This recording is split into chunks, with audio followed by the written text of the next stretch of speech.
Hello and welcome. Today we're going to be discussing financial crime and compliance. And with us today is Scott Simey from PwC and Simon Richardson from Oracle. Gentlemen, we have a lot of experience in the room in terms of the financial crime space, and you've spent a lot of time in it. Help us understand some of the key changes that are happening in the market.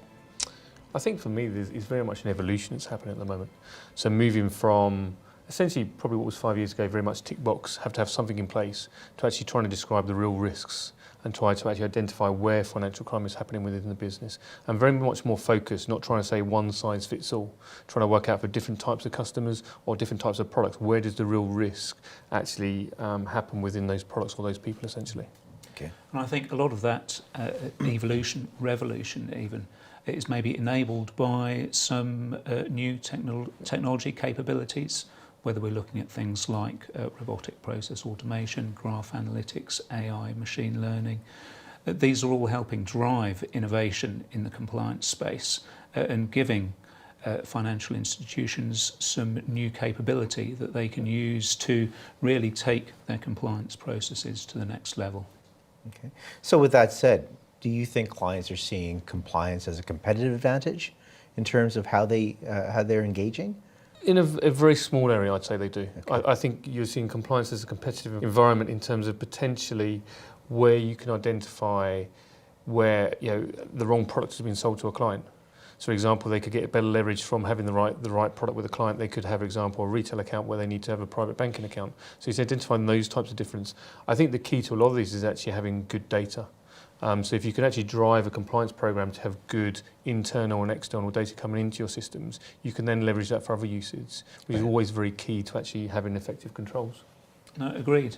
And I think if you think where an organisation might gain competitive advantage, if you look at compliance processes today, they may be characterised by inefficiency. You've perhaps got large volumes of alerts generated by financial crime detection systems that maybe aren't as focused as they need to be, and dealing with those is an overhead to the business. If you can address those more effectively, that helps you be more efficient, cost effective as a business. That's an advantage. But I think more importantly, that ability to understand your customer's behaviour in a way that maybe you haven't been able to historically. Drive new insights into that using AI, using graph analytics, say. That helps give investigators new tools in a compliance context, help you perhaps mitigate risk by uncovering hidden behaviours that you couldn't see before.